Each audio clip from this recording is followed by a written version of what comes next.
This shit more than a game.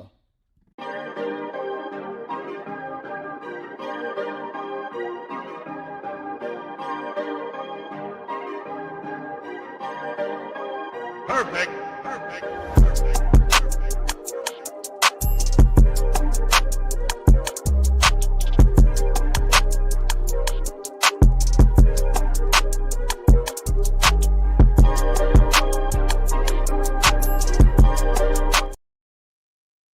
I should be. I mean, if there was any time this season where I was going to rant, should probably be now after I traveled all the way to Los Angeles to watch that abomination of a game this past Sunday. And yet, I mean, I'm not going to lie to y'all. I still can't.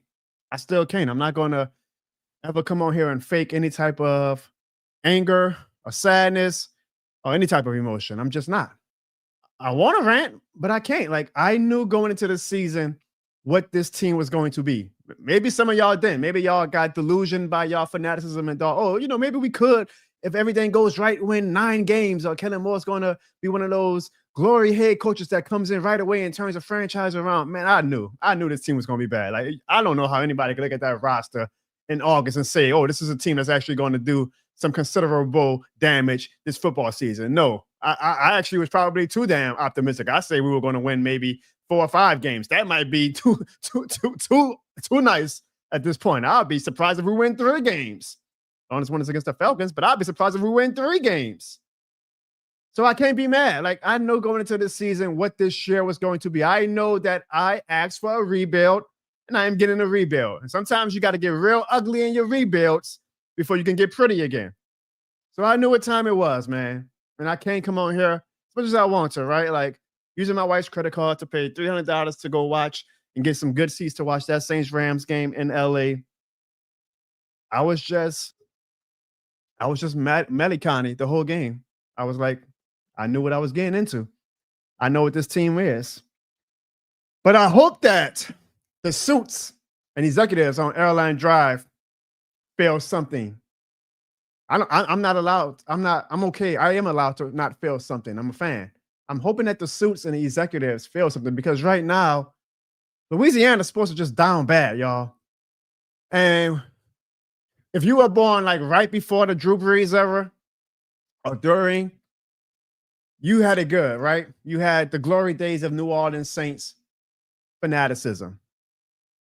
It was the type of era that will make your parents or your grandparents say, every time you might have complained at a 13-3 season or 11-5 season or whatnot, oh, y'all don't know how good y'all got it. Y'all should have seen how bad it was back in my day.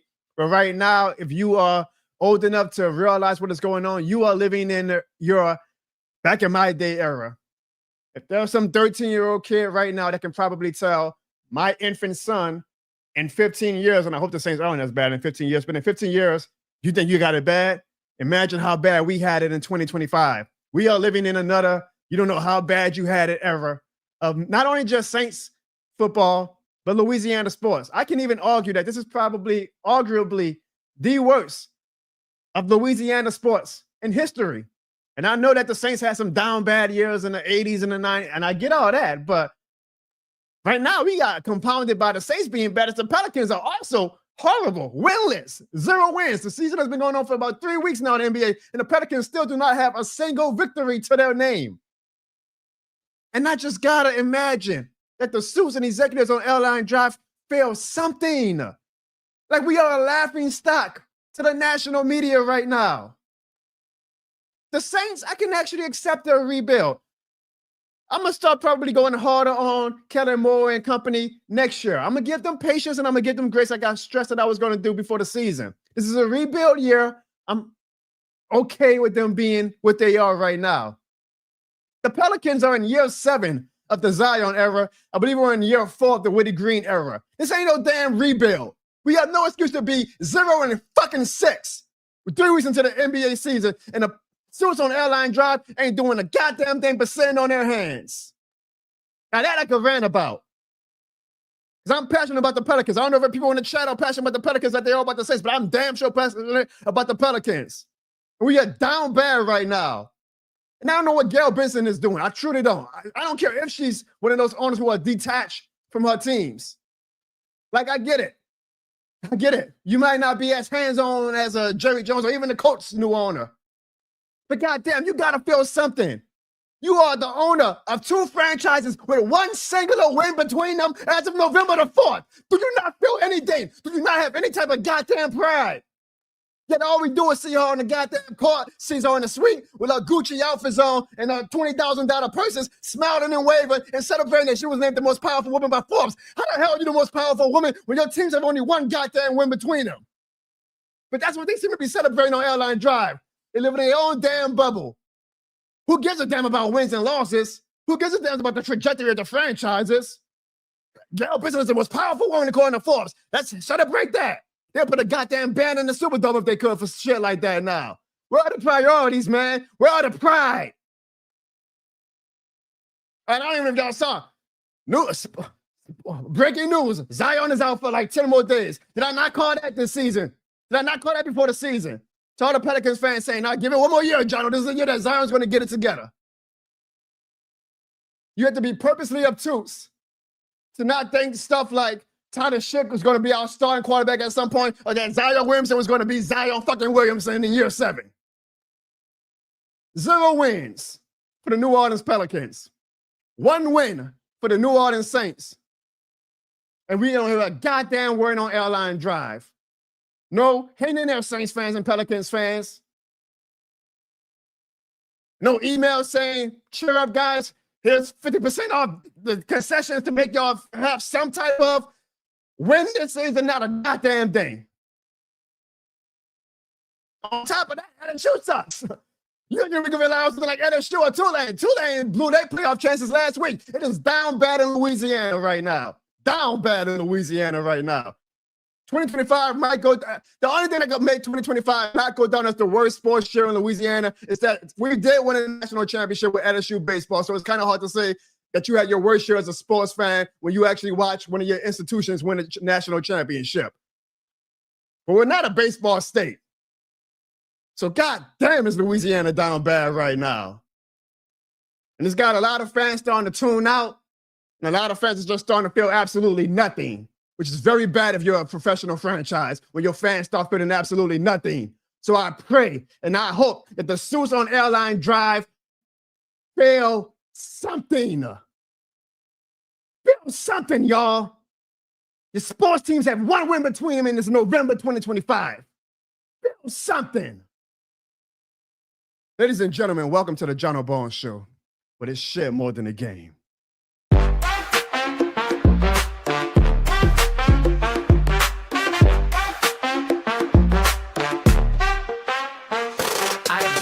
From the stands, I'm invested. Every loss served like a lesson, we tested. Front porch talk turn to Sunday confessions. From dome to the block, it's all one connection. From Eric to Drew, Alvin to Cam, talk down on my squad. Boy, I be damned. I rap for the ones that never got fame, still yelling loud. This shit more than a game. Cause y'all know why? This shit more than a game. It ain't no lie. This shit more than a game. You know that's right. This shit more than a game. And y'all know why? This shit more than a game. Now I got Lil John sitting on my knee, teaching them young what it mean to believe. This bigger than scores, it's what we became. He gon' know off top, this shit more than a game. Clarissa in the back giving me all types of stress, but deep down she know the husband the best. She knows he's crazy, she know he's mean, but she know the kid 100% New Orleans. And y'all know why, this shit more than a game. It ain't no lie, this shit more than a game. You know that's right, this shit more than a game. And y'all know why, this shit more than a game. Yeah, when you see Jono scream, this shit more than a game. And when you see a Falcons fan, just call out for Jonathan. And yeah, this shit more than a game. New Orleans know this shit more than a game. Louisiana know this shit more than a game. Texas know this shit more than a game. Whole world know this shit more than a game.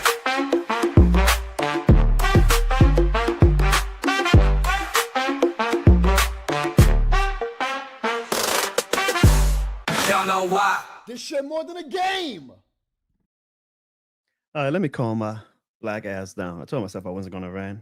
There I go ranting. Y'all know how we got to start off each and every John O'Barnes show. Please leave a this shit more than the game in the chat right now. And I'm gonna try to be positive because I mean there was one thing that actually made me feel better about being in Los Angeles last week and watching the Rams obliterate the New Orleans Saints. And I was like, well, thank God I didn't make a bet with Shawn this year. Thank God Shawn hasn't been on the show at all this year. So that actually made it a lot better, right? And I was just like, thank God Shawn isn't on the show, period. So I ain't got to hear Shawn's mouth. I was like, you know what? Hey, this is the year for the Rams to like really embarrass the Saints because we won't have to hear from Shawn's mouth. So let's talk about Rams, LA Rams, what's good? You ready? Let's go. It's Mike. Let's go. Come on. This is the Rams house. Whose house? Rams come house. on, really? Whose house? My team, my house. This is whose team? Oh, my team. goodness. Whose team? My dream, my team. Rams house. Whose house? Rams house. Whose house? My team, my house. This is whose team? My Sorry, team. y'all. Whose team? My dream, my team. Oh my goodness. Wow. I didn't even know you were still alive. Oh wow. Man, Wow. man. Thank you, Jono, for that lovely intro, bro. Like that's how I really come back to the show, bro. The red carpet intro song. This shit is more than a game, brother. This shit is more than a game. What are you doing here? What are you doing here? I'm back. I've been in hiding for a minute. But you know that I seen the schedule and I said, man, the Rams and the Saints play this weekend. And I ain't gonna lie to you, Jono. You might not believe me. I actually said Tyler Shuck might give us a little spook, might give us a little scare. Won't have no tape on him. And the way the NFL league's been going with these rookie quarterbacks, I was like, okay, Saints and Rams, okay, they might give us a push. But I was like, nah, I doubt it. I said that D-line is going to attack. We're going to give y'all that false hope. Yeah, Saints got it. Wrong. Wrong. First play of the game, we had a tight end, wide open. I said, you know what? I'm not going to do this to my boy, Jono. I'm going to have to go watch another intriguing game. I watch Allen and Mahomes. Wait, hold on. So you didn't even watch the game? It wasn't worth it. It wasn't worth it. You are that confident after the first drive that you say, I don't even have to watch this. I know what the outcome is. I mean, yeah. The way I seen Stafford throwing the ball, the way I seen Puka Nacua running routes like it was nothing. I seen Devontae Adams doing what he was doing in Green Bay with Aaron Rodgers. Kyron Williams. Then I seen the defense, which by the way, right? Y'all said our defense wasn't that elite because we was young. I told y'all, just give the defense time and we'll come along. So I ain't gonna brag too much. I'm not gonna brag too much. Yeah, listen to my homie Cole, who actually joined me at the game. We sat through that bullshit. How did we sit through that? I'm not gonna brag too much, but this is the third straight year. The third straight year that we didn't bust that ass. Belt to ass. Is it that bad that you're saying that you're getting bored with the domination, that you don't even get any enjoyment out of trolling my crowd or trolling me or making bets? You don't even get any enjoyment out of that anymore. No, I don't, because I can't even say nothing, bro. Like, I can't even brag on this win because literally y'all are truly, after what I seen today, which we will discuss, y'all are truly in a rebuilding stage right now, bro. And I can't brag on that win. I'd rather beat y'all when y'all at your absolute best. Like if y'all had a real quarterback, y'all actually had some real receivers. I can't brag on that, bro. But at the end of the day, though, you know me, Jono. All the shit that I get from the Rams this, the Rams that. Oh, yeah. Belt to ass. I was like, God damn.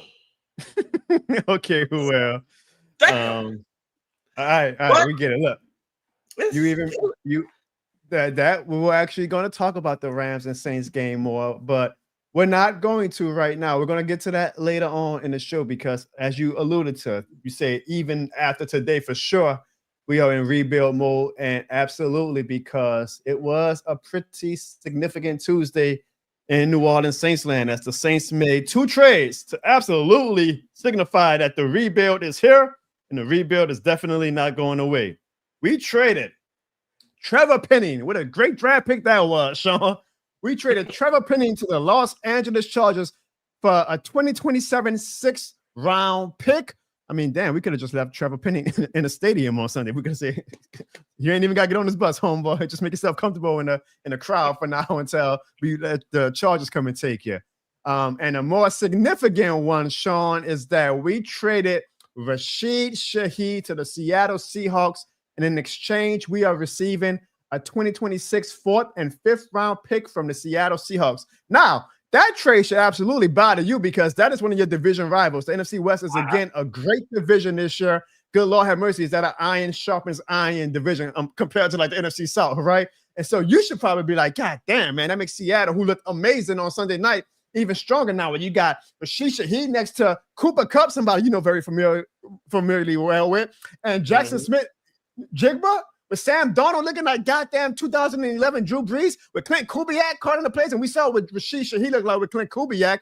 You should be very, very worried about that trade. But I want to ask everybody in the chat tonight, and I want to ask you too, Shawn, if you could give a grade to the New Orleans Saints and Mickey Loomis today for the 2 trades that we made, what grade would you give the New Orleans Saints? Again, we traded Trevor Penning to the Los Angeles Chargers for a 2027 6th-round pick, and we traded Rashid Shaheed to the Seattle Seahawks for a 2026 4th and 5th round pick. So if you could give the New Orleans Saints a grade today between A to F on how do you feel Mickey Loomis did in these trades today, what would you give the New Orleans Saints? Shawn, while everybody answers that in the chat, I'm going to ask you, as you are an unbiased fan, what would you give Mickey Loomis today after these 2 trades by the New Orleans Saints? F. Wow. Even Sandra says F. Now, why? Why? I don't know, bro. It just seems like you traded your. I get the offensive lineman one. All right, you trade him away. Trevor Penning was a bust. Yes, a big bust. So the Rashid Shaheed trade, that now you spoke on it. I am now definitely like, oh shit, 49ers. We can't get over the hump with them. Now we got to deal with Seattle now, which we always beat them. But now it's looking like, oh, man. I seen that. I was like, uh-oh, what we about to do now? But I see what y'all going at, but I just felt like y'all could have got a little bit more from Shaheed. I don't know, bro. That's not a good trade. Y'all Loomis need to get out of there, bro. Like, he needs to get out. These trades, the way y'all doing things, bro, and you can agree with me, John. I think I said it with Lattimore. I think that was the time to start really getting rid of the assets that y'all had to really accumulate the picks that y'all know y'all needed. I felt talking about like the Mario Davises, the Cam Jones, like the older players who still had like a little bit. Like I just felt like maybe y'all are a couple of like maybe a year or 2 late with these trades. I mean, Olave, I feel like if y'all do decide to trade Olave, which I don't think y'all are at this point since y'all traded Shaheed, I think that if y'all do trade Olave, y'all will get a lot more in draft capital.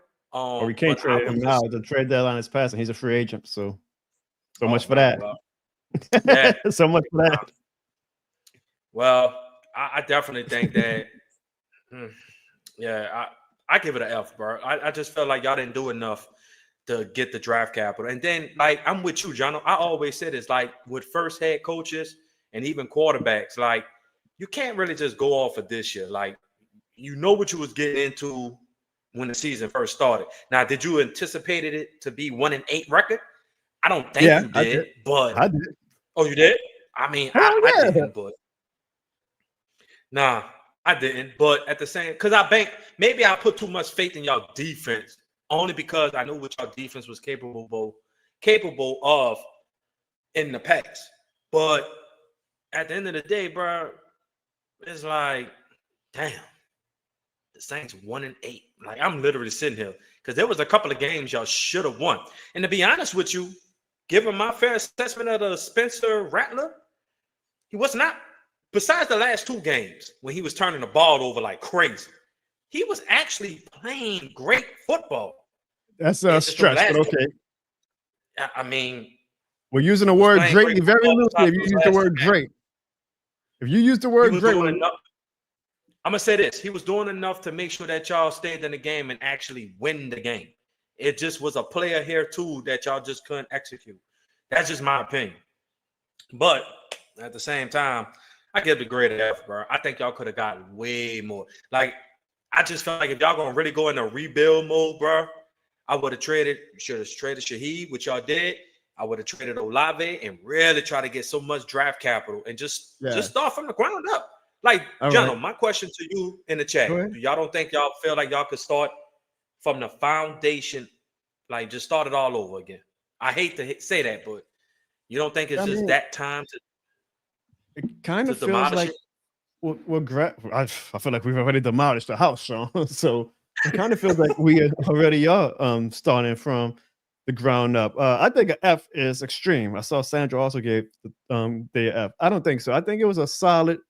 I used the word solid on Twitter, and that's what I feel like. It was a C. The Penning trade, the fact that we even got anything for Penning, honestly, is fine. You know, I mean, good Lord have mercy, was a bust he was, right? So to get a 6th-round pick, probably won't even make the team, but at this point, at least we got something for him. So it is what it is with that. Right. Now, I'm not going to, I said on Twitter, like, I thought it was a solid day, but I'm not going to.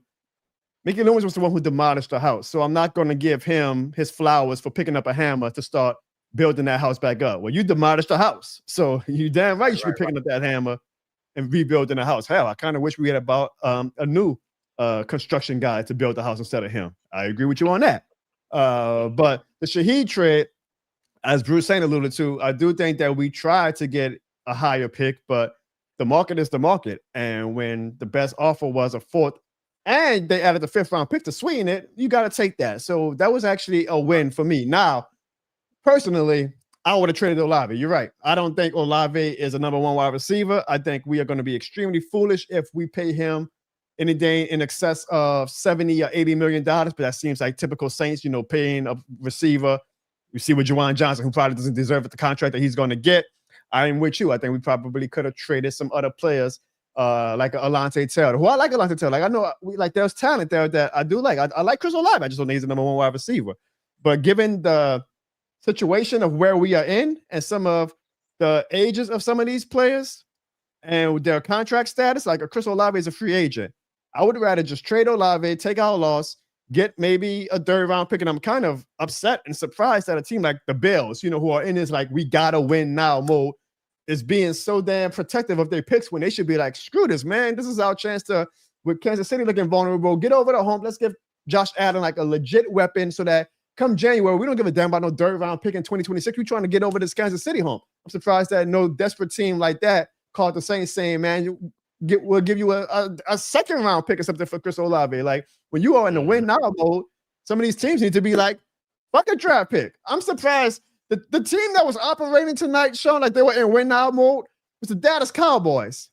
I don't know if Shawn's still on the show, y'all. Like, we can hear you, Shawn. That's fine. You frozen, but we can hear you. Like, the Cowboys were making moves as if they were like 7-2 and like in the Super Bowl window. I was surprised at that. I'm like, this should be the Bills doing this. This should be, I don't want to say the Ravens because they had the slow start with Lamar being hurt, but like teams like that are like, hey man, if we can get hot in January, we can get over this Kansas City hump and try to win a championship. So I'm surprised that no team called us desperate for a Chris Olave, the way the Colts called the Jets and say, hell with that. We don't know how many years we got with Daniel Jones playing like this. Here's our 2 first-round picks. Give us Sauce Gardner-Johnson. I'm sorry.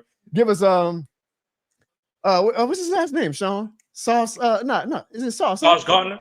Sauce Gardner. I'm thinking the CGG. All right. Sauce Gardner, and they gave him 2 first-round picks, and it's the Colts. This is the Colts. The Colts are like, shit.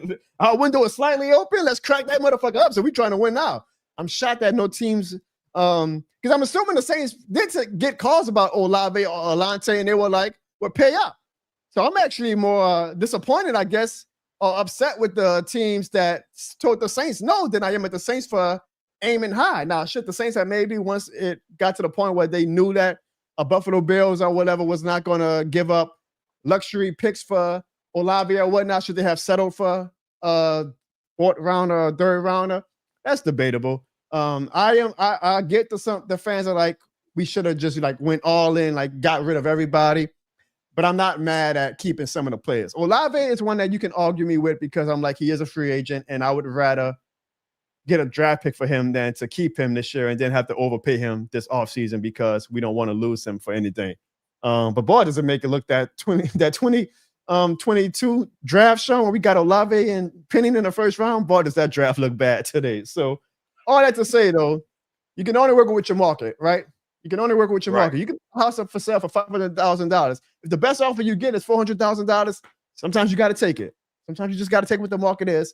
Mickey Loomis did that today. So I give him a C. I thought it was a solid day. I'm not trying to say, pick him up and carry him out the Superdome because he's a hero or anything like that. No, again, he's the reason why the house is demolished in the first place. I think Shawn's having internet connections. That might be a good thing for you guys.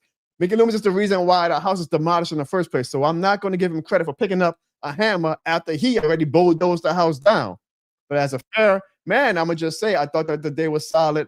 And I think that if you are giving it like an F or a D, then maybe you are expecting too much. You can argue that maybe we should have got rid of more players. But I think for the two trades in a vacuum, fans should be content, I would say, with how the trades went, Shawn. That's how I feel about it. I mean, at the end of the day, brother, I just feel like Olave could have been. But to be honest with you, I seen one report, and I don't know why. I know the Dolphins was thinking about I don't know why. They was thinking about giving y'all the second round pick, if I'm not mistaken. So, I mean, you are right. The market is the market. I just feel like if y'all gonna really do a rebuild, y'all had, like I said, Alante Taylor. Y'all had, I don't think nobody would have gave y'all a lot for DeMario Davis, but still. At this point, you can argue this. I'll say that you can argue that the Saints are like a mom and pop shop. Like, why are we keeping DeMario Davis when he's clearly, sadly, this year? Like, I was watching him live Sunday, Shawn. I was like, that ain't the DeMario Davis I know. I was watching Cam Jordan, who I love. And I was like, phew, that is not the Cam Jordan I know. And the one that probably hurts the most because technically he could still probably be in like the twilight of his prime, but you know how running backs age, like milk. Alvin Kamara, who looks like he is definitely past his prime. And I'm watching them on Sunday with a bird's eye view, and I'm like, these are not the guys that they were years ago. But yet, because of how our franchises ran, and hell, you can even argue the fans, because we had a discussion about this a few weeks ago where I was asking, do y'all want to get rid of DeMario? Do y'all want to get rid of Cam? Do y'all want to get rid of AK? And everybody, including me, was like, nah, man, we love them too much. But then, you know what happens when you keep aging players who are clearly past their prime? You get shellacked by teams who are in business mode, not family mode, and saying, we're paying the best damn players on our team. We ain't worrying about, because this player was on our team for 10 years and had a magical run with us that we got to keep him, past his expiration date, where the Saints are a franchise that kind of keep a lot of these players past their expiration date. Now, at this point, it is what it is. So I'm like, we are what we are. I don't think we're going to be good the next year or so. Keep Cam and DeMario and AK as long as they won't. But I would say in the future, like we did with Lattimore, and God bless Lattimore. I saw that he's out for the year, sadly. But that was one of the rare times that Mickey Loomis cut bait early instead of waiting too late. Because we all love Lattimore. But Mickey Loomis was like, you know what? I got to make a business decision. I don't know if this guy has that much prime years left in him. I'm trading him now. We need to carry that mindset going forward so we're not stuck some 10 years from now with an aging running back and an aging linebacker and an aging defensive end where we're all like, as fans, no, but even though they're not giving any production, we can't get rid of them. Yeah, we might only have one win, but I mean, we can't get rid of one sack Cam Jordan. We can't get rid of one touchdown Alvin Kamara. We can't get rid of DeMario Davis, who is missing tackles left and right. We got to have more of a cutthroat attitude. So I can take that argument. I absolutely can take that argument, Shawn. Mm-hmm. And the more we lose, I do wonder how long these fans in the chat who I talked to about 3 weeks ago, Shawn, are going to. I think Bruce Saint was one of the ones who was actually like the most cutthroat, saying, "Look, I love AK, but shit, if we get a team like Kansas City that says, look, man, we're trying to win a championship, we'll give a third round for AK." Bruce Saint was like, "I'll say yeah," but mostly everybody else in the chat was like, including me, was like, "Nah, man, you can't get rid of AK. He should only be wearing one uniform, black and gold." We're in too deep now. So at this point, yes, keep AK, keep Cam, keep Demario. But I'm saying this going forward, because there will be more players that we get in our fandom that we take a liking to and that we love. We can't be doing this. Our whole fandom, everybody in the chat. Oh man, what a great player that this guy was for 6 or 7 years. So now that means we got to keep him another 6 or 7 years because we love him so much in his prime. This is football. It's a win-loss business. This ain't no mom and pop shop. This ain't no goddamn, oh, this is my daughter. I want to keep her in the family line of business, so I'm going to keep her even if she ain't the best quality candidate. We are trying to win games. So as much as I love a Cam Jordan, as much as I love a Demario Davis, as much as I love AK, and I love those three with all of me, this shit more than the game, I love them. I'm hoping that eventually they just gracefully retire because we got to move on. Because I was in that goddamn LA stadium on Sunday watching us get our ass whooped because we are relying on players like Alvin Kamara, Cam Jordan, and Demario Davis. We have got to get out of this mom and pop shop mindset as a franchise and as a fan base and say, we want to win games. That's just how I feel when it comes to that topic. We got a super chat, Shawn, from Uptown Made Me 504, and he says, this shit is more than a super chat. Uptown Made Me 504, you get this shit more than the game air horn. Did you miss the air horn, Shawn? I'm right up. Yeah, I said, did you miss the air horns? So I know you didn't hear the air horns in a while. Oh man, no, I don't miss it. No. Uptown Made Me, we appreciate that. Bruce Saint says, yes, I love AK, but he doesn't have it anymore. And actually, I'm gonna push back a little bit on this, though, Shawn. I do think AK has it. I think he's a little bit checked out, and I think that right now, Kellen Moore just doesn't know how to use like some of our weapons, like AK or Taysom. Granted, they're not in their prime, but he still, Kellen Moore doesn't know how to use them like that, which because of that is like we're stuck in this like no man's land where we don't want to get rid of them because we're loyal to them, but the head coach doesn't know how to use them the way Sean Payne or even Clint Kubiak knew how to use them. I was about to say that, like, I ain't gonna say, bro, it's so crazy. We say he don't have it no more, but let him go to an offense, right? Let him go to an offense that really like knows how to use people like him. I guarantee you he will flirt. You're right. He is not in his prime. He probably lost a few steps or whatever like that. But at the end of the day, any team right now that's in win mode, like dare I say it, Jono, which I know we don't need him, but you don't think that we wouldn't take Alvin Kamara and Sean McVay couldn't make them work with the two-headed? Oh yeah, I would gladly take him, and I guarantee you we'll find a way. You just have. I don't think number one. I think Kellen Moore is still trying to figure out the identity of the team. Like there's no identity. Like you don't know. We'll get to that. Hold on, save that thought for the Rams game segment, please. Go back to the trades though, because I got proof. I mean, just seeing it in person. That was my first game in person this year. So seeing it in person, it was like, hold on. I want to get to this comment. Brian says, shout out for watching on Twitter, Brian. Shout out to all 290 people watching right now. In fact, for everybody who is watching on YouTube, can y'all do me a favor because the Saints damn sure could not do this past Sunday. Hey, fans, hit the subscribe button in 3 seconds to make this Rams fan sad. 3, 2, 1.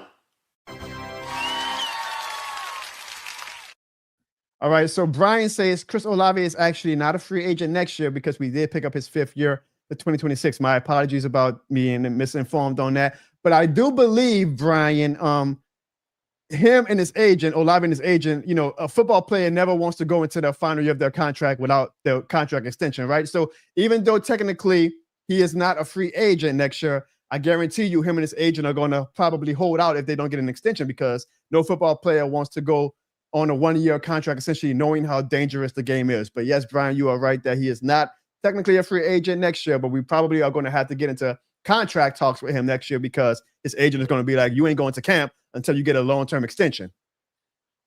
Mm-hmm. Let me get to some more of these comments, Shawn. So we got a lot of Falcons fans on the chat, which is very funny given how they are on a 3-game losing streak, but we'll get to that later.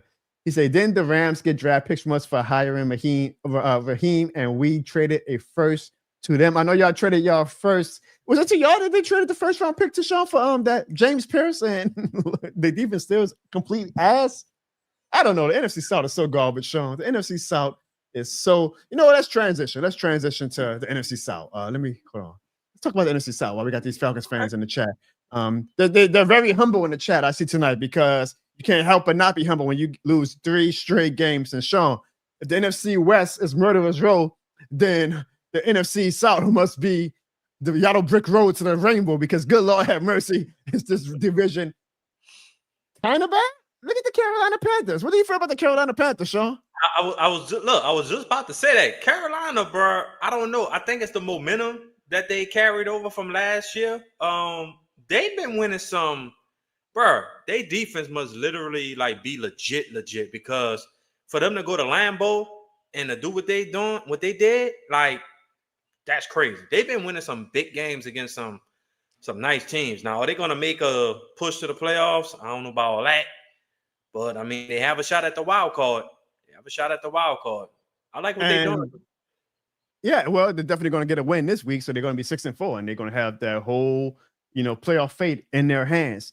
But, Shawn, even though they chirp very loudly for some reason, the Falcons only have 2 more wins than us. And this was supposed to be the year where the mighty Atlanta Falcons broke out, and, the national media gave them 5 primetime games, and watch out for the Falcons. And yet here the Falcons are as of November 4th at 3-5. How do you feel about the Atlanta Falcons, Shawn?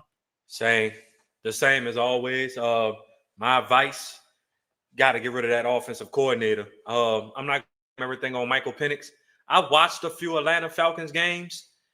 They are very predictable with their offensive play calls. They do the same thing with Bijan Robinson. I see what they're trying to do with him, but the play calling is so predictable that bro, you know exactly what they're going to run before they even call the play in the huddle. That's how bad it is in Atlanta. They need to get rid of the offensive coordinator. And that's me being a person who literally is not even going against the Falcons or whatever like that. This is me watching the games. Jonathan, you literally watch. I know you don't watch Falcons games that much, but I'm just saying. I'll watch because I know one thing. You know why I watch Falcons games, Shawn? This is why I watch Falcons games.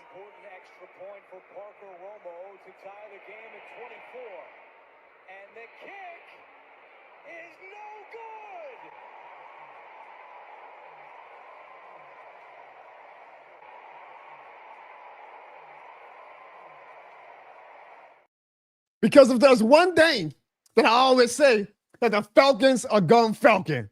They had that game won, Shawn.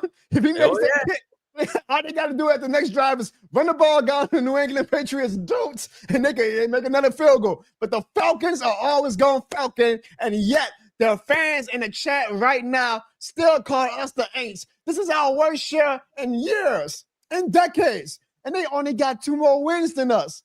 The Falcons are always going Falcon. Hell yeah, I watch Falcons games because I know that the Falcons, and I gave them too much credit. I called them in 2023 New Orleans Saints. I was like, they're going to win 8 or 9 games, but not be good enough to make the playoffs. They may not win like 6 games. They are garbage. They are the Falcons, and we all know that the Falcons go Falcon. They can come in here and talk about, our kicker, our offensive coordinator, this or that, the injuries, yada, yada, yada. Man, y'all are the Atlanta Falcons. But it's always going to be something. The Falcons go Falcon. I can see that. I can see that from a Saints fan, John. I respect it. I'm just saying, I don't. The Falcons play calling is garbage. I'm not going to put too much on Michael Penix. Well, then again, I will, but it kind of goes hand in hand. It kind of goes hand in hand. First round pick, right? He's a first round pick, right? Right. I was about to say that. So Penix gonna have to pick up his game because there's no excuse. You got if not the top running back in the game. You got Drake London, a top 10 wide receiver. You got a tight end that's pretty good. He's all right. He's all right. He all right. But then they're going to need some more weapons on the outside. I don't think besides those 3, they don't really have nothing else that really spooks you like that. So, yeah, they're going to have to get it together. But This is the problem, Shawn. This is the problem. Like Archangel in the chat. Jono, the Aints going to brown paper bag or plastic? Where I'll say this. With a brown paper bag, Archangel, but the Atlanta Falcons are the plastic because that's a choking hazard, and we know what y'all do when it comes to choking. Then you got Juddy Bear talking about the Falcons going Falcon, but what's y'all excuse? I've said this like 8 times on the show, Juddy Bear. We are the ugly girl who went to the school dance. knowing nobody was going to ask us out because we knew we were the ugly girl. Y'all are that ugly girl who went to the school dance thinking that y'all hot shit, but even an outcast should have told y'all, lay a little bit closer and see roses really smell like poo, poo, poo. Y'all poo. Y'all poo. We knew we were poo. Y'all need to learn to chart our poo. Pro P talking about some 1-8. This was a playoff bus year for y'all. Y'all don't have a first-round pick next year. You know what the worst answer I could get the Atlanta Falcons, Shawn? They're the New Orleans Pelicans of the NFL. They're the New Orleans Pelicans of the NFL. Just a dumbass franchise trading away your first-round pick, knowing that you are an ass of a franchise, and you still ain't going to make the goddamn playoffs. Man, everybody can't do it like us, Jono. I mean, everybody can't do it like us. You know what I'm saying? The Falcons, I don't know what they got to look forward to, like maybe winning 6-7 games and being on the couch with us in January. That's one thing we can look forward to, Shawn, is that we can at least look forward to, hey, you know, come January, February, we're going to have the fun of having what should probably be no worse than a top 3 pick. I mean, goddamn, with the trades that the Jets made today, I don't see how we finish above them, but I think we're going to at least have a minimum of a top 3 pick. So at least we got that to look forward to. That's going to be fun to say, okay, we got a number 1, a number 2, a number 3 overall pick. That brings some type of excitement finally to the fan base again. What's the excitement going to be for the Falcons fans besides sitting with us on this nice couch in January watching y'all in the playoffs? I mean, I don't know, bro. Like I said, they got all the pieces. They're just not piecing together. Like you said, the Falcons are going to always foul. I actually thought they was going to win that game in against the Patriots. But if you want to roll that clip again. You never have to give me a reason why to show why the Falcons are going Falcon.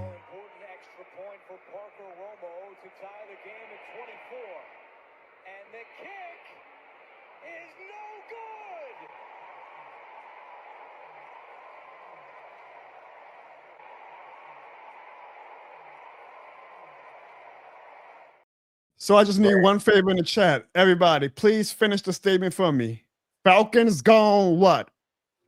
Just leave it in the chat. And Shawn, let's talk about this. Let's get back to the game because I was in LA this past Sunday. My wife stupidly left her credit card out, and so I was able to use it to go buy tickets to go see the Saints and Rams game. And well, I mean, it was a nice stadium. It was a nice stadium. Look at that, Shawn. Look who's actually there. Everybody all pissed off except, of course, Evan. Unfortunately, y'all, you could choose friends, but you can't choose family. He said, I got to be here. I'm thinking, oh, maybe Evan wants to come in, like, you know, renew his Saints fandom, but that man was cheesed up the whole game watching the Saints get our asses whipped by the Los Angeles Rams. Just an ugly, boring game, Shawn. You know, it wasn't, you know, I was like, if anything, we'll be able to see Tyler Shook and have something to talk about after that game. We only had the ball, Shawn, for 17 minutes. Y'all dominated. Y'all said y'all like, you know, we just gonna keep the ball, take our sweet ass time going down the field. We don't want to subject y'all fans to a Tyler Shook offense. I mean, look, Shawn, his numbers were 176 passing yards, 1 touchdown, and 1 interception. That was basically a desperate interception at the end of the game when he was just trying to make something happen. But I'm hoping you at least saw the highlights. Like, after watching that game, did it make you feel anything? No. I'm telling you no lie, Jono. Like, after the first series, I was looking at how easily we was moving the ball down the field. I literally said, okay, that's enough. I kind of know where it's about to go. And I literally turned to the Allen Mahomes game. Like, that's how confident I was. And then on top of that, we was coming off a bye. So 2 weeks prep, but Okay. I'm just saying. But I will give you this, though, Jono, and I'll give you a hot take. Call me crazy. Right now, if the Rams don't dress, and I know y'all got to excuse me, internet is tripping. Fine, we hear you. If the Rams don't address the quarterback situation this upcoming draft, Jono, I know this might sound crazy. We might be looking at some hard times in the next 2 to 3 years, even 4, if we don't find the right quarterback this upcoming draft or in the free agents, like when free agency comes up, because I'm looking at this window. It's really Super Bowl or bust this year. If we don't do it this year, now I'm not saying we're going to, but we have the team to go win the Super Bowl this year. But Matthew Stafford is getting older, and there's only so long that Devontae Adams is going to be there. He didn't look old Sunday. He looked like prime Drew Brees. He didn't look old, but it's starting to get to that point now. Okay, now, like with Drew Brees, bro, like think about it. You had, okay, who's going to replace Drew Brees? Well, of course, you had Jameis Winston. You had other people. You even had Taysom Hill. You tried different quarterbacks, but it just didn't work. And now look what y'all going through right now. Spencer Rattler, Tyler Shuck. We don't have anybody. Stetson Bennett, am I really sold on him being a franchise quarterback? No. We definitely going to have to address the quarterback issue. I'm not too worried about our defense and not too much worried about our offense. Quarterback, yes. It's a hot take. That's when you know it was an ass whooping. You ain't you like, yeah, this game only made me think about our future. Yeah, I mean, but Jono, I can't even look, bro. I couldn't even bet you this year. It wouldn't have been fair. Like, what could I really bet you? Like, I could have told you, like, if y'all lose, buy me an Aaron Donald jersey while you out there. But I didn't want I'll say this about my experience in LA. A gorgeous stadium, Shawn. I can give you that. Absolutely a stunning stadium, even.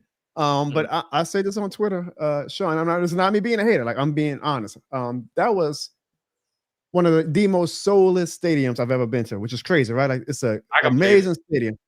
And it's not trying to be like me just trying to diss the Rams. I hate the Rams, so I'm just trying to find anything to hate on. No, like, I'm very fair. When I've been blessed to use my wife's credit card to go to 11 so far of the 30 NFL stadiums. And I like to rank them after I've completed my visit. And I think I have the Rams at number 9 and number 10 on my list of the 11 stadiums I've been to. Not from an architectural standpoint. From an architectural standpoint, it's incredible. You're talking about a fandom experience. A game day experience, yeah. Like, it just felt like a by the book game day experience. I mean, I know that y'all fan base in LA isn't rabid like they are for the Lakers or the Dodgers, which I saw firsthand because I happened to be in the city when the Dodgers won the World Series, which was amazing. Like, that made the trip worth it in itself. Like, never mind the game. I got to be in the middle of the madness in the Los Angeles streets when the Dodgers won the World Series and a riot squad was called because fans were acting a goddamn fool, which I'll be able to tell my kid one day how crazy that night was. But I mean, the Rams fan base just isn't rabid, and there's no culture. Like, y'all don't have anything before the game. Like, walking to the game, it was quiet, it was solemn. And like, I'll show you how unbiased I am. Because people on Twitter was like, yeah, all the new stadiums, like, great stadiums, but they don't have soul. I said, I'm actually pushed back on that. I hate the Minnesota Vikings. That's my number one stadium. Like, their pregame, in-game, and post-game experience, top of the line.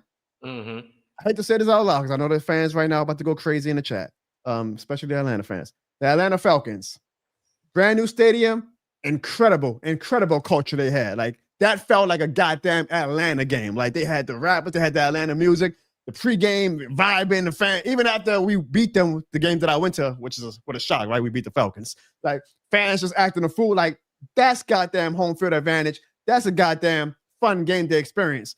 The Rams, for their shiny new stadium, I mean, it felt like watching a game in the Tech Bros, brand new mansion. Like, it's cool, but, you don't have that game day feel. So I'm not trying to be a hater, but so far, as amazing as it looks and as architecturally stunning as it is, was probably one of, if not the most soulless stadium I've been to of all the games that I've been to, I've been blessed to go to. I've been hearing about that, of course, we always hear about there's more fans than our fans do and stuff like that. But I will say this, though. I mean, can I ask you a question? And this is not, I'm just throwing this out here. I mean, we were playing y'all. So I don't think a lot of people. No, I give you that. All right. Like, when you're playing, I get it. I don't think a lot of people. I don't think a lot of people was like that. I get it. Right. Nobody's going to get hyped up. But I see what you're going at. Like, you're talking about, like, even with Seattle, how they got the beating of the drum, like Kansas City, like you said, Minnesota, they got their own look. I do, I've heard stories about SoFi, beautiful stadium, but it's just like a place to play a football game, unless, of course, you have like different events, of course, wrestling and different NCAA games and Hey, I'm shit like that. sure like, you make a good point because again, we are a one-win team, so I don't expect. But like the Superdome, if we were playing a one-win team and we were good, we're gonna be routed no matter what. The Rams just ain't that Right. type of fan base, I guess. Right. I'm not trying to diss. I had a good time. I had, the vibes. At this point, I'm going to these games for the vibes, but I just was not impressed, I guess, with the overall game day experience. The way I left Minnesota 2 years ago, and I was like, wow, that was incredible. The way I left Atlanta, we was on a high, like piece of swag. I was swag surfing because that was the game where Jameis Winston came back down 14 on y'all in the fourth quarter, and the Falcons, and we beat y'all, and we had delusions that, maybe the Dennis Allen and Jameis Winston ever was going to be something. It wasn't, but at least we beat the Atlanta Falcons that game. But y'all was swag surfing y'all asses off, Falcons fans, at halftime, and boy, I ain't gonna lie, we had that dick look on our face. I was like, God damn, the Falcons fans are about to go ham on me. But thankfully, as always, the Falcons Falcon. But even just removing the Falcons falconing and the Saints beating them, like the game day experience was like top of the line in Atlanta, where LA just doesn't have that. So good time, beautiful city. I definitely want to go back to LA for a longer visit next time I go out there. And maybe I'll actually bring my wife since she's nice enough to let me use her credit card. But just a very, very soulless stadium. Now maybe, Shawn, I'm saying that because this is also what I experienced while out in LA.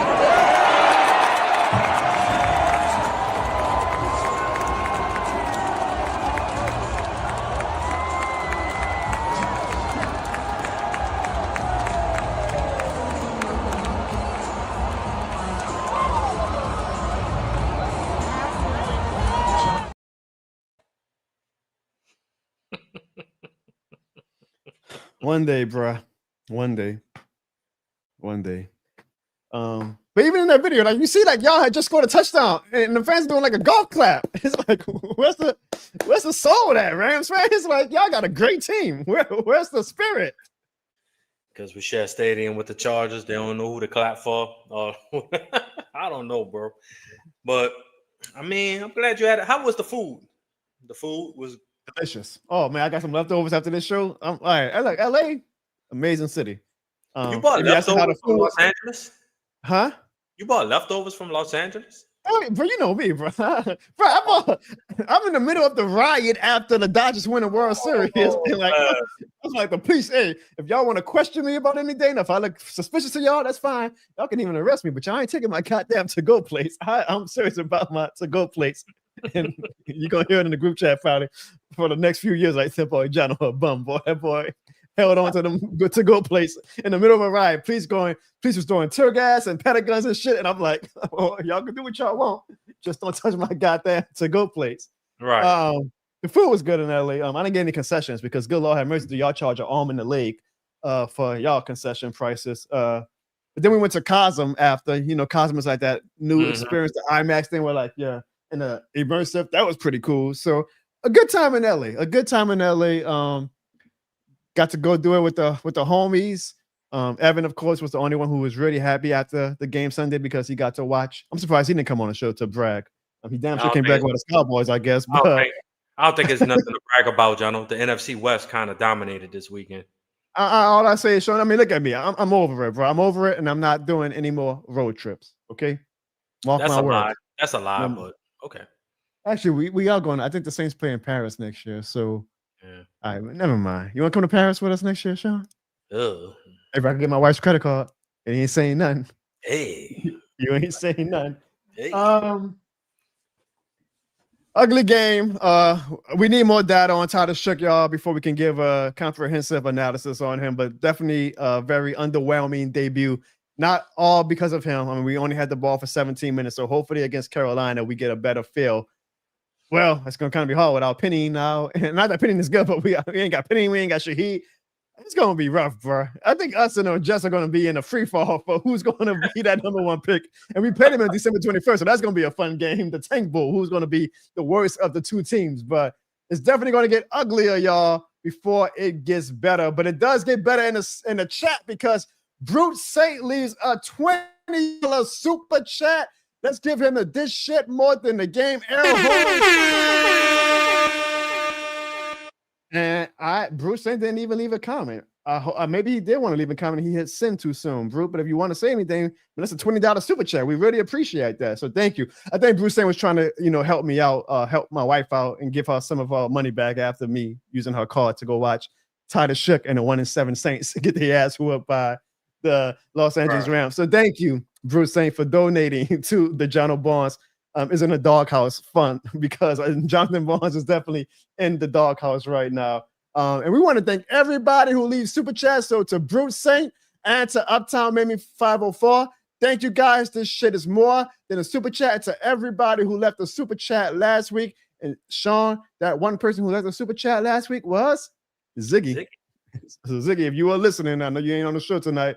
This shit is more than a thanks. Shawn, not on, it was a bad because we were getting our ass whooped by the Rams Sunday, but just to go back to my opening rant, bruh, Louisiana sports are just down bad right now. And I'm not even talking about LSU being complete ass and having to pay Brian Kelly $50 million to not coach, firing an athletic director because the politicians are meddling into the football business. Tulane blew they long shot at making the playoffs. If they would have won out, they could have won the conference and made the playoffs, but now that seems to be out of the picture. Pelicans at the same damn time. Shawn, I don't know what the sports guys were thinking about by putting these two games at the same time, but this was actually what happened this Sunday. Both games going on at the same time, both teams getting their asses whooped. I just do not know, Shawn, or I cannot fathom how Gail Benson can sit by and watch at this, bruh. Like, this is horrible. This is horrible. Well, I will tell you this. I'm an LSU fan for sure. And I was pretty disappointed. I was looking forward. I'm thinking, like, after the Clemson game, okay, we got the defense intact. That was always the issue. The offense was never the issue. It was always the defense. Now that you had a defense that was, I'm not gonna say unstoppable, but you had a solid defense that actually was doing enough to make sure that the offense put up points. The offense, once again, just like the Atlanta Falcons, Jono, the play calls were so bland and boring. Like, they're predictable play calls, dude. Like, I don't get the play callers. Like, and then Brian Kelly, I never did like the hire. I think it was just because he was just a high-profile name. I never did like the hire. I don't like the offensive coordinator. They need to do a whole sweep. And when it comes to the Pals, I will say this, Jono. Y'all are very underperforming right now. I don't know what the issue is with the Pelicans. Y'all got the defensive. Easy-E has his reason. He thinks it's Woody Green. A lot of people think that it's Woody Green. I'm openly biased. Huh? We have a super chat. Oh yeah, Sandra. Oh, the queen that did this shit more than the game. See, with respect to her sister Sonia as well. She leaves a super chat. She says, we are going to make it through this trying time in Louisiana sports, Jono. We are all going to, Sandra. And you know why? Because this shit is more than a game. But Shawn, thank you for that, Sandra. We really, really appreciate that. Y'all, tonight's funds are going to the Jonathan is in the Doghouse Foundation. His wife's not a happy camper.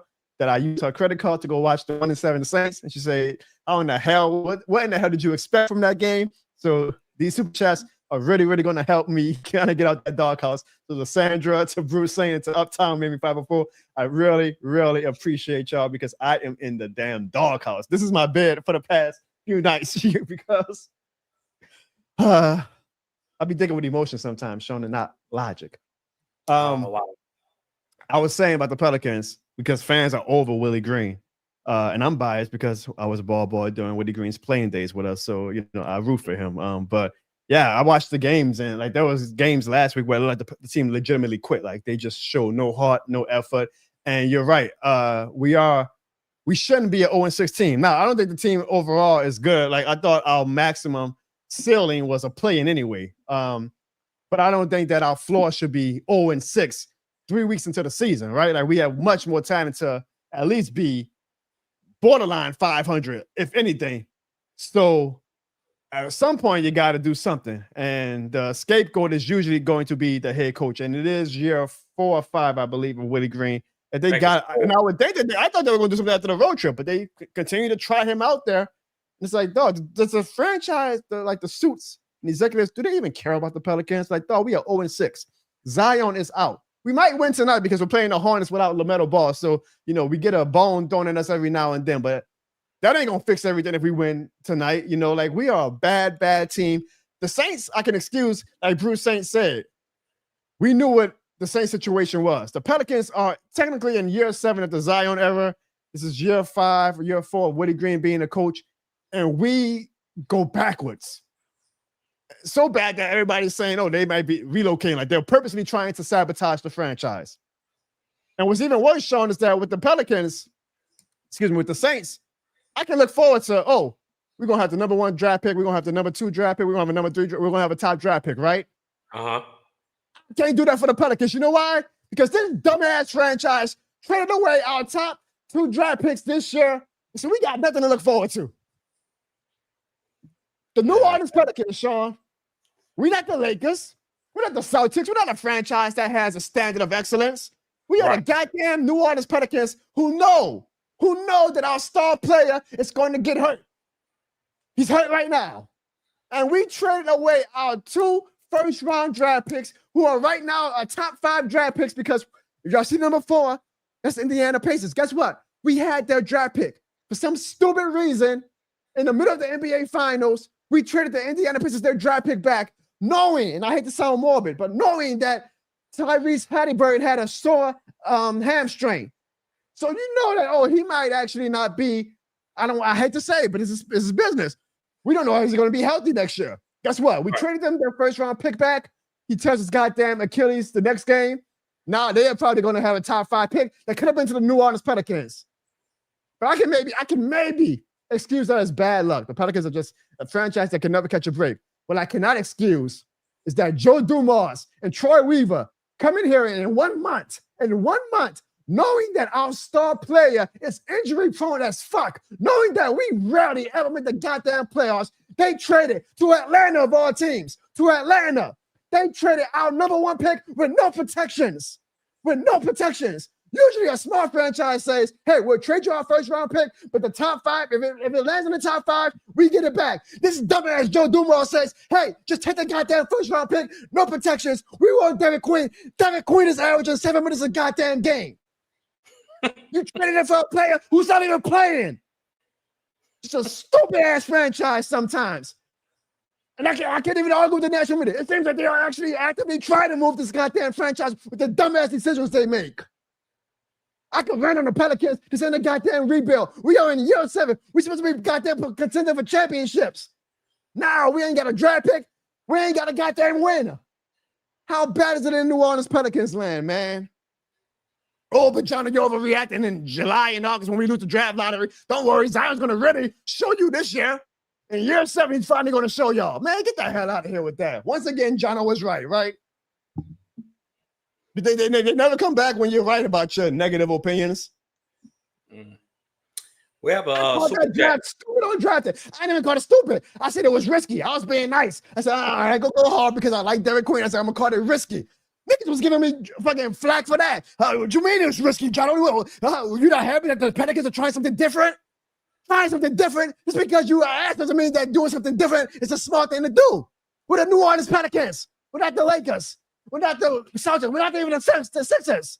We are the New Orleans Pelicans. We are in no business to ever trade a first-round pick with no goddamn protections on it. A dumbass franchise, boy. And now we 0-6. Zion out for 2 weeks. Head coach was a lame duck head coach. We can't even look forward to the goddamn NBA draft. Where right now, even if we were 0-6, we could have been like, well, shit, at least we got the number 2 pick possibly. At least we got the number 4 pick possibly. We ain't got shit to look forward to.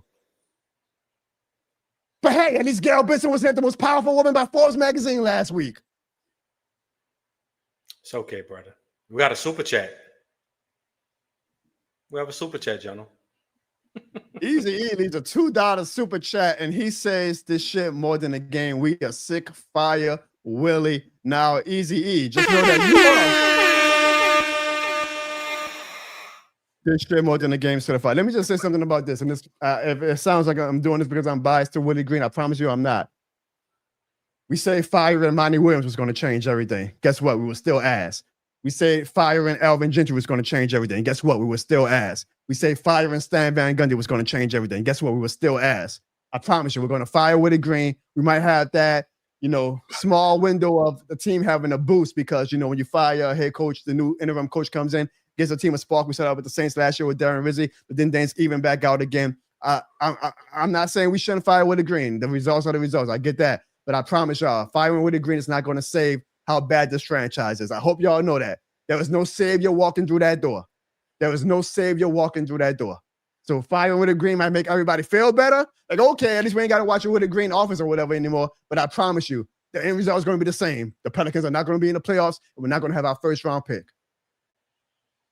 I'm sorry, Shawn. I had to go on that rant. How you feel about the Pelicans? I feel like it's a waste of the talent that y'all do have, the little talent that y'all do have. Once again, I haven't watched too many Pelicans games, but of course I try to keep up with as many games as I can. The Pelicans to me have the talent, and I said this to you.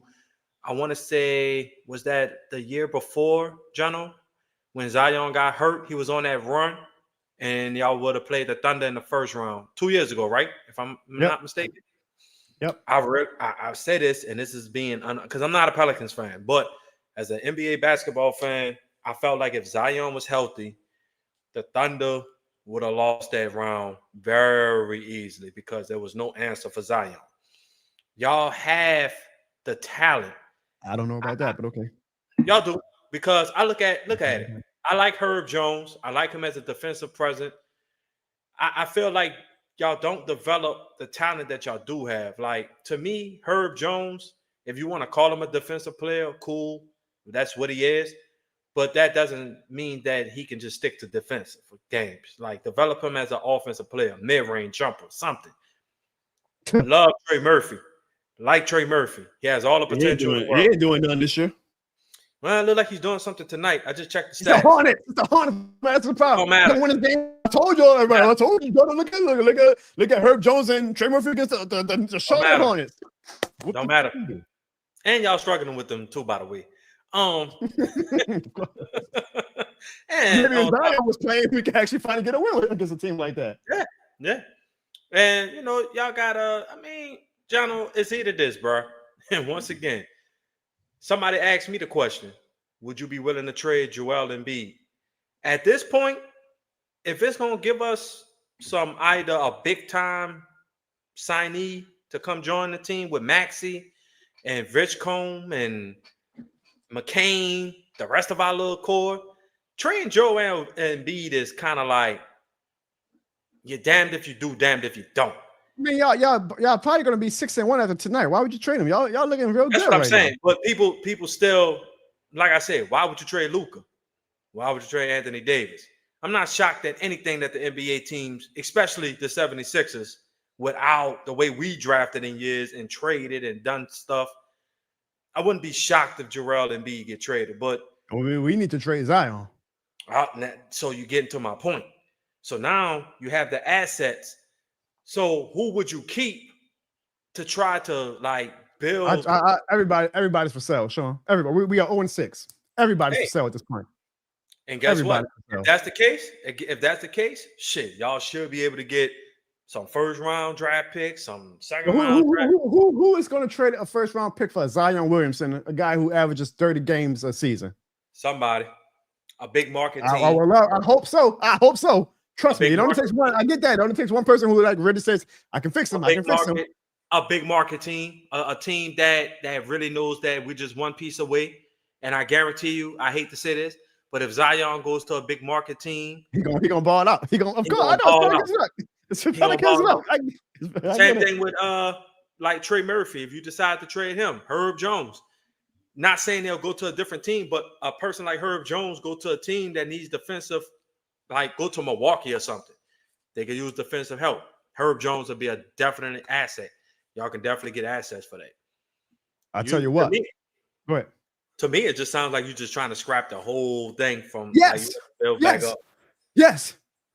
We're 0-6. Yes. Yes.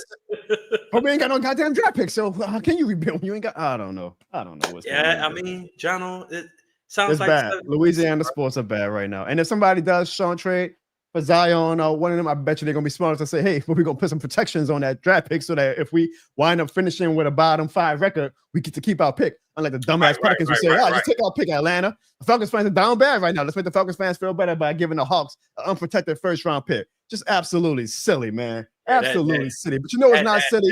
Saving money on these ticket sales like you can do if you do this one simple thing. Here's a gift just for you for being a fan. Are you going to a sports game or a concert or any major event? Well, buy your tickets from SeatGeek and use the promo code JONO at checkout and you can receive $20 off your purchase over $50. That's $20 off your purchase. What are you waiting for? You know this shit more than a game, man. All right, Shawn, I had to end that segment because I don't want to say anything stupid, and I don't want to lose you because we got some voicemails. We still get voicemails, Shawn. Surprisingly, for our 1 in 18, we still got some passionate fans who leave voicemails. And before we call it a night, I definitely want you to hear the voicemails. So, would you like to hear, Shawn, the voicemails after the New Orleans Saints got obliterated by the Los Angeles Rams? Sure, why not? Of course you do, Shawn. Of course you do. Here are our post-Week 9 voicemails. So the Saints game was exactly what I expected. Big, like a huge deficit, huge loss. I will say I am really fucking shocked about the time of possession, like stats in general. I think all of them were either doubled or tripled for the Rams, like fucking nuts. I mean, I'm a little shocked at that. I thought it would have been at least a slight bit closer, like maybe a 17 or 14 point game or something like that. But yeah, I mean, guys, if there's anybody out there who's legitimately freaking out over this loss, fellas, you're talking about now a 6-2 team with Sean McVay, Matthew Stafford, Puka Nacua, Devontae Adams, Kyron Williams, compared to the Saints. Like, bruh, what the fuck you thought was going to happen? Are you Ziggy? Either way. So Tyler Shook in this game, not terrible. It definitely wasn't good, I would say. But he definitely made a couple good throws here and there. Did throw a pick, which, I mean, what do you expect? Again, Rams defense is pretty damn good. And Alvin Kamara, man. It really hurts to say, but Alvin Kamara doesn't have it anymore. He really doesn't. And he is my favorite Saint of all time. So to say this shit, painful, agony. There ain't really much else to say about this. We're 1-8. We still got the first overall pick. And we'll see how we do against the Panthers, which probably will be another loss. Definitely more winnable than the Rams, compared to the Rams at least. The boy Bruce Saint is out. Very complimentary of your Rams, Shawn. Bruce Saint, I think you made Shawn and it go choppy. So good job, Bruce Saint. That is why you are Bruce Saint. This shit more than a game certified. We got some good text messages, y'all, along with our voicemail hotline. We got this one from that one Falcons fan who says, in his post-Week 9, I don't know why he always puts voicemail when it's a text that he sends. Just put the text, that one Falcons fan. He says, shit, here we go again. Falcony in the fourth quarter like always. The Panthers seem like a threat, and the Aints are still such an irrelevant, non-threatening squad. Y'all can't call us the Aints when y'all only have 2 more wins than us, and y'all would need to win 3 more games to actually get over 500. Come on, Falcons fans. Let's get to our next voicemail. The Saints lost, Jono. You go to In-N-Out Burger and get a double and almost soft fries. Defense is doing good. Oh, LA Dodgers won the World Series. This is Kyle speaking. Bye. Thanks, Kyle. I did go to In-N-Out. It was very delicious. So thank you, Kyle, for the recommendation. Jono, before we go to the next voicemail, I gotta ask. I don't see one of your dedicated fans no more, unless he just doesn't come on anymore. My nemesis, Mikey. Is he still on the show? Oh, how great timing you have, Shawn. Let's get to our next voicemail.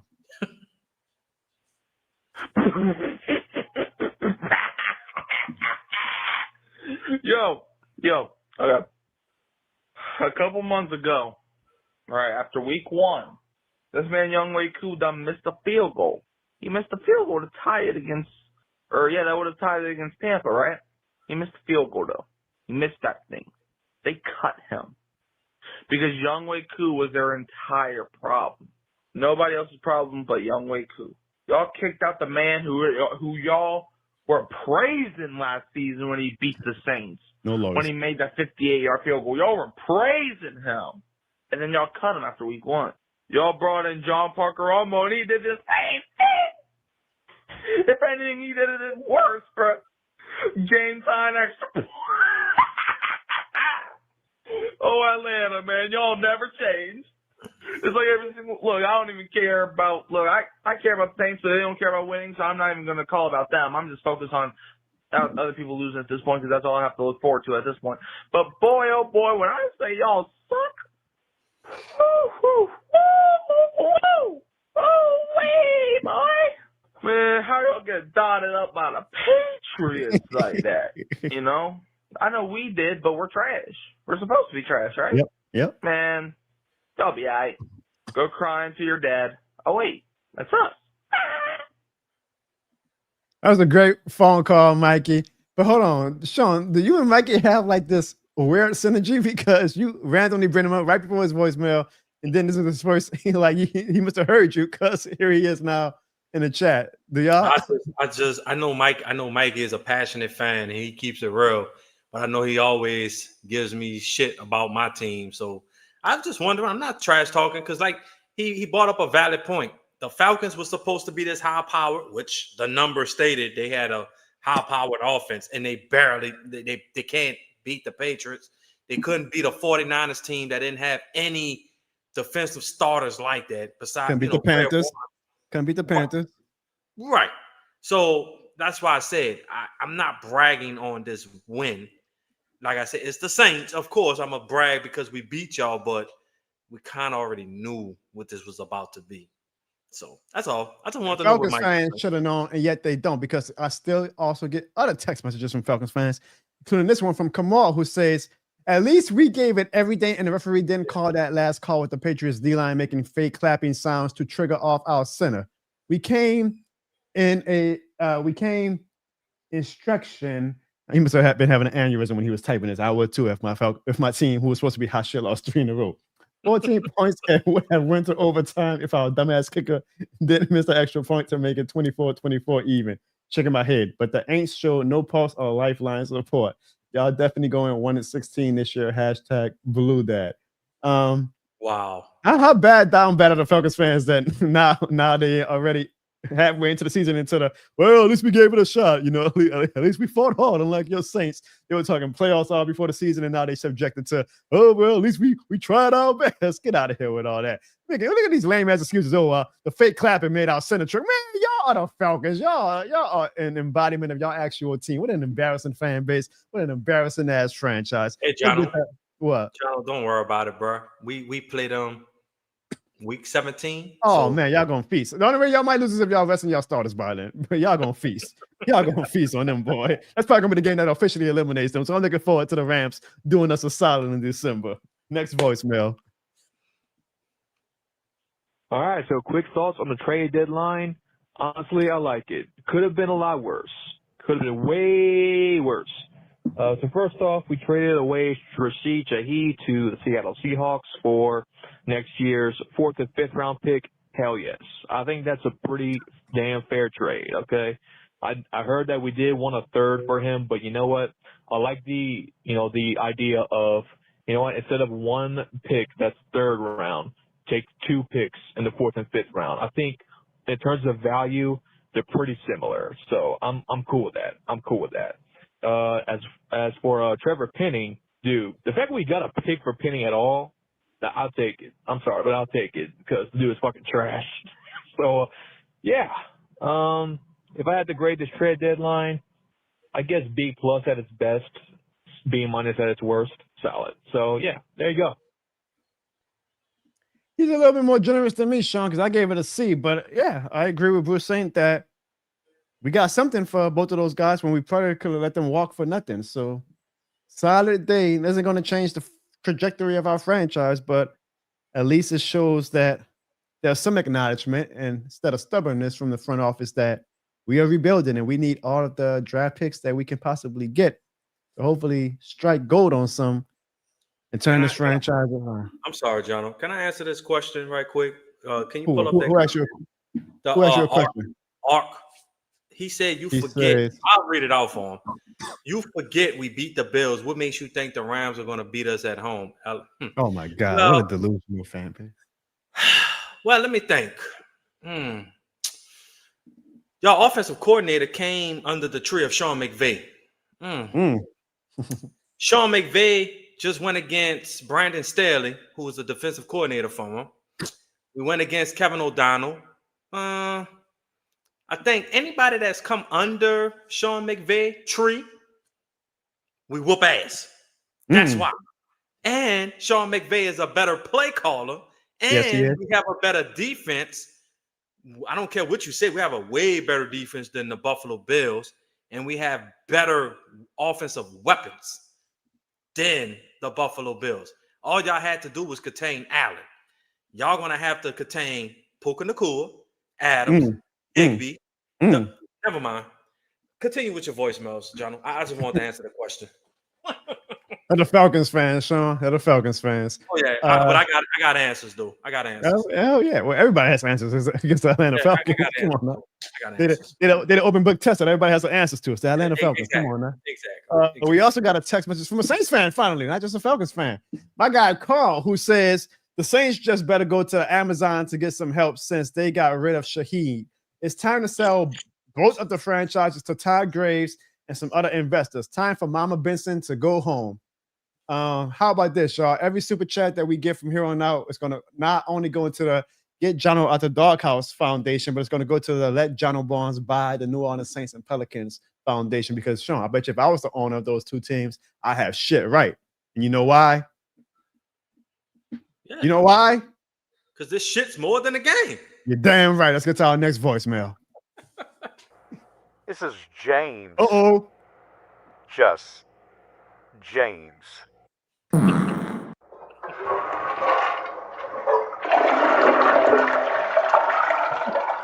Oh, I'm sorry. I thought we was in the business of taking shits and feeding it to Saints fans. So I figured I'd get in on a party. Oh, but I bet you those fans who were mad at James, just James, calling me overreactionary and saying that I needed to be patient because it's a rebuild, I bet you they don't feel that way no more. Do y'all want to know what the key word in rebuild is? It's build. Tell me, what have the Saints been building this season so far? If you're going to rebuild, you have to actually build. All we've been building is ugly losses after ugly losses. And Kellen Moore?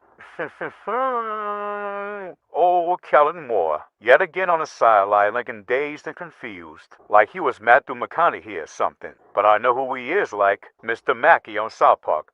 We gotta do a better job, okay? Maybe I should challenge this play even though I haven't even seen a replay, okay? Just because he's coaching this rebuild, y'all, doesn't mean that y'all can excuse his poor coaching. I mean, if anything, he's supposed to be an offensive guru. We only had the ball for 17 minutes Sunday. Our offense has no rhyme or reason. There's no spark, no innovation. He doesn't know what the hell he's doing. The one thing he's supposed to do while we're rebuilding is at least make our offense look good, and he hasn't even done that. This team from the bottom down is a joke. From Mickey Loomis to Gail Benson to Kellen Moore, even to the janitor. This whole damn team is a joke. And yeah, Jono, I was at the game too.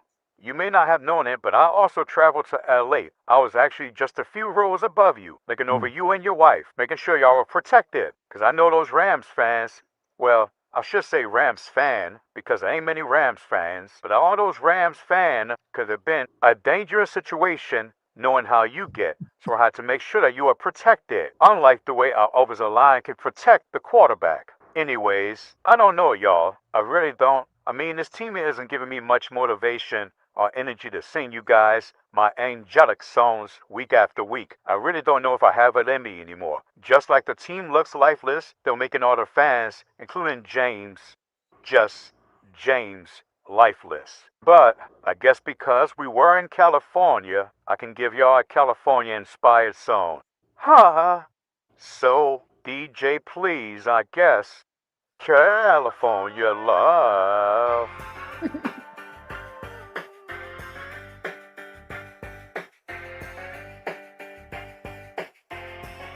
You missed the sun, Shawn. California knows how to own us. California knows how to own us. In a city of LA, not Louisiana. In a city of good old Watts. In the city of Compton. They keep it rockin'. They keep it rockin'. Yeah, out on bail, fresh out of jail, California dreaming. Soon as I step on the field, I'm hearing fans screaming, fiending for money and alcohol. The life of a West Side player where cowards lie, and for strong ball, unlike the Saints.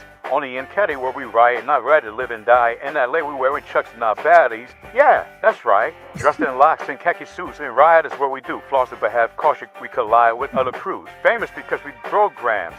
Worldwide, let them recognize from Long Beach to Rosecrans. Bumping and grinding like a slow jam. It's West Side, so you know they won't boil down to no man. Say what you say, but giving me that bomb beat from Dre. Let me serenade the streets of LA. From Oakland to Sacktown, the Bay Area and Mactown. Caddy is where they on the Saints, y'all give me love. Yeah. Ain't much love from California these past few years, but hopefully y'all feel the love from James. At least we ain't got to deal with Shawn, annoying ass mouth. I'm glad you didn't make a bet with him this year, Jono. You were probably finally smart enough to realize that we were not having any shot at beating the Rams. But at least we don't have to hear Shawn dumbass mouth this season. And Ziggy, you talk about being in the hunt. Well, we ain't in the hunt.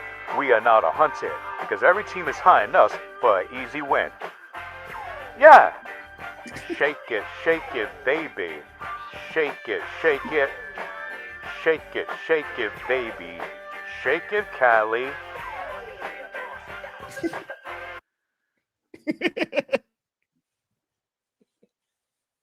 And then you missed that, Shawn.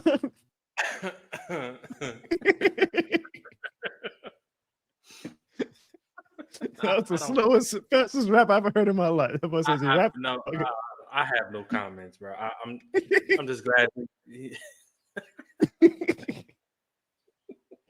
Always remember, y'all, you can leave a voicemail or a text at 504-484-9170. Let's have a word from one of our sponsors, and then we will wrap up this show. Oh, come on, man, tackle him! You know what you're trying to hold him in the tackle. Tackle him! Oh, man, I'm tired of this thing, man! Jono, you were going to call the cops! Oh, God, this shit more than a game, man! Ah, yes. We've all been there before. This shit is more than a game, man. And now, these shirts are more than a game. But did you know that this merch wasn't made only for sportswear? No sirree. This shit more than a game is a lifestyle brand. You can wear the shirts for anything, such as going shopping, working out, this shit more than a game! doing chores, setting the mood. Yeah, that's that thing I like. Changing a tire.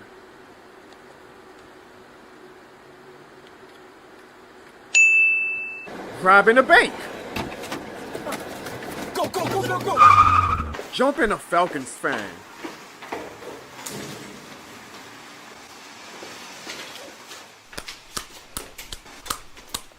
And so much more.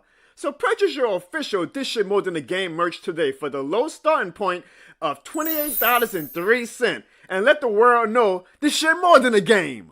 Warning, please see a doctor if you feel you've gone too far with taking this shit more than a game. This Shit More Than a Game is not associated or licensed with any organization or entity except for John Bones LLC. This Shit More Than a Game is not responsible for any fights caused by the shirts. John Bones LLC does not promote or recommend violence of any kind unless it's at the expense of a Falcons fan.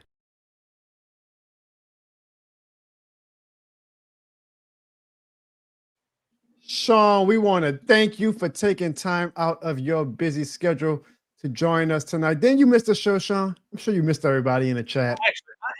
I actually did, bro. And can I give you a piece of brotherly advice, bro?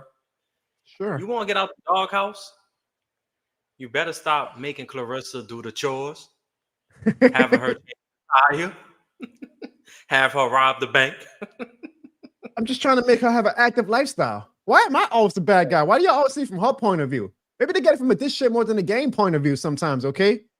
But you're eating chips while she's trying to clean up the house. I would have took that broom and whooped your ass with it. I was not just eating chips. I was trying to nourish my body so that I had this shit more than a game nutrients to deliver this shit more than a game lifestyle that you all have come to expect of me. Good Lord have mercy. I know what I should have bet your ass though. Damn, Bet me should have what? made a What? What was that? them taco cups. I should have made a bet, Jono. Make My me wife a does damn make thing. a mean. My wife does make some mean taco cups that Shawn loves. I'm gonna poison it one day with Shawn's smart ass mouth that he has, but in the interim. No Hey problem. Shawn, you know what? Now we got you just- here because we know we probably ain't gonna have you for many episodes in the future. Actually, Shawn, I don't know if you saw it before the season. They did the Vegas underline how many episodes you were gonna be in. It was at 3. So if you make 2 more episodes, you can actually make people a lot of money. But I don't know. Oh yeah, But that's a real bet. That's a real bet. Yeah, they had Ziggy at 10 shows, which doesn't look like that's going to happen, and he had Av at 4 shows, which that also does not look like it's going to happen. So I don't know, Shawn. You had the easiest bar to clear. All you got to do is come on 2 more times, and you can make it happen. Maybe you come for the playoff shows when y'all in the playoffs, and maybe you can make people some money that way. If people got money on me, to make some money, oh yeah, I'm definitely covering the over then. Bet. Okay, we'll see. We will see. But while we got you, money. let's do a quick little bonus segment, and let's make our picks, Shawn, for this upcoming week, starting with the Atlanta Falcons, those mighty Falcons, Shawn, versus the Indianapolis Colts. Who do you have in that game, Shawn? I'm gonna take the Colts. I don't think they can stop Jonathan Taylor or that Colts defense, and then I like to upgrade. I like the upgrade of Sauce Gardner. Yeah, Sauce Gardner gonna pick off Michael Penix maybe 1 or 2 times. It's gonna be a glorious 8:00 a.m. game for us to watch the Falcons get their ass up before we watch the Saints lose to the Carolina Panthers. And Shawn, whenever me and you make the same picks, you know what that means, right? Oh Lord. Oh, I know you missed this, Shawn. It's sweet more than a game.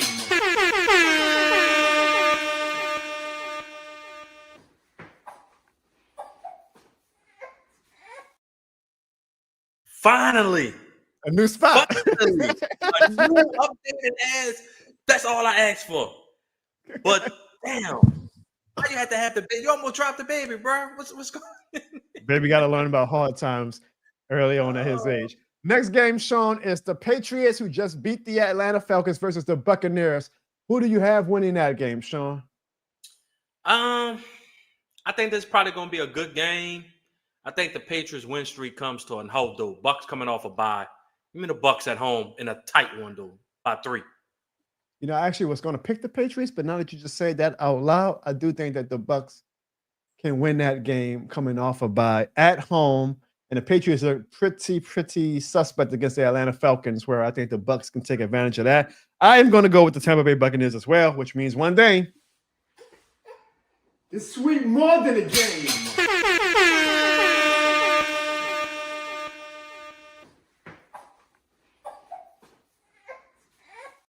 And then Shawn, because you were on the show, you just said it earlier in the show, the one team that y'all just can never seem to consistently figure out is those damn San Francisco 49ers. Y'all even got me eliminated in survival this year because y'all couldn't beat their mash unit of a team on Thursday Night Football. Y'all have some momentum now, even though y'all are going into San Francisco this Sunday.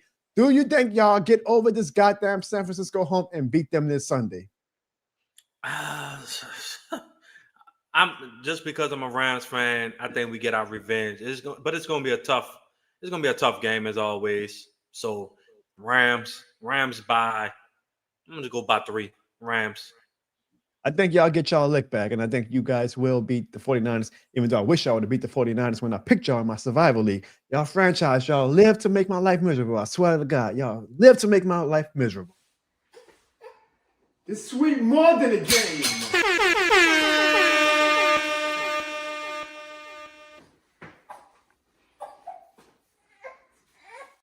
And finally, Shawn, I'm pretty sure we know the answer to this, but the New Orleans Saints take on the suddenly red-hot Carolina Panthers. Shawn, who do you think wins between the Saints and the Carolina Panthers?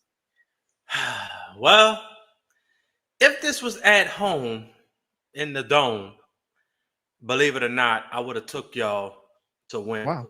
Only because divisional games are tricky. I don't give a damn how bad a team is.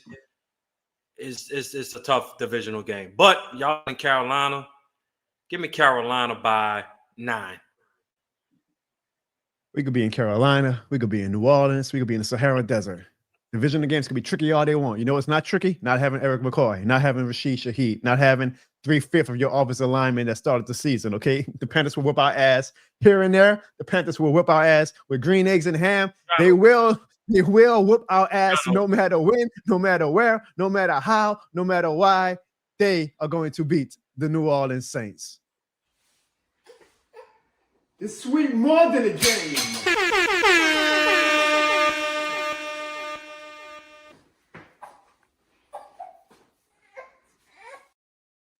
I'm just saying, bro. So You just never know. Shawn, we march on. We march on. We march on. For what is a down bad season in Louisiana sports. I appreciate you joining the show, man. You were actually pretty more civil than I thought. I think you're taking pity on us, which I appreciate. No, I don't like that. Sean Griggs is not this shit more than the game certified. I don't like that. Mikey made that. I apologize. Mikey made that. You need to take that off now. Mikey made that, man. Who am I to tell Mikey no? Man, look, I don't give a damn who did that. Everybody know this shit's more than the game, and I'm certified over here. You know what it is. That's debatable. But it is the time of year, Shawn, where little old me is making a list and checking it twice, trying to see who is this shit more than the game certified or not. So hopefully everybody, as the year comes to an end, you do what you got to do to make sure that you are this shit more than the game certified. Because if you are, then John Barnes comes down your chimney on Christmas Eve and I leave you a this shit more than the game official certification. So make sure you are on the this shit more than the game certified list and not the this shit more than the game uncertified list. Shawn, do you have any final thoughts before we call it a wrap tonight? Nah, bro. I am going to make people a lot of money though on the over and under with the appearance. So whoever did make, if this is a real bet, I just want my money. Just give me half. And then it was fun to come back, not only because it was just the Rams recap, but it felt good getting behind the camera once again and talking to the group chat and talking sports again with you, Jono. So we're gonna make it happen next week. You know, talk about what's going on. Okay, we'll see. Maybe we'll actually get you and Ziggy on at the same time, and then we'll take baby steps. Maybe we'll actually do a show at some point this year where we get the 4 amigos back on for just one show. And I do apologize to the audience. The internet was acting funny. So next week that will be corrected as well. So I have all that situated. You're giving us the performance that the New Orleans and Louisiana sports teams have been giving us. So no sweat off your back. I appreciate everybody who watched tonight. The over 400 people across all platforms. We sincerely thank you. If you are still watching at this point, I just ask for one final favor because I know the Saints are not going to do it this Sunday. Hey fans, hit the subscribe button in 3 seconds to make this Panthers fan sad. 3, 2, 1. And always remember, folks, no matter what, no matter how down bad the Saints might be, no matter how down bad the Pelicans might be, no matter how down bad LSU might be, no matter how down bad Tulane might be, no matter how down bad the Zeppelins might be, UL, Northwestern, Southern, Grambling. Shout out to UNO. They beat TCU last night. Master P make them say, But no matter what, we will be here because unlike some cities, LA, this shit more than a game. We'll see y'all next week on the John Barnes Show. Juno.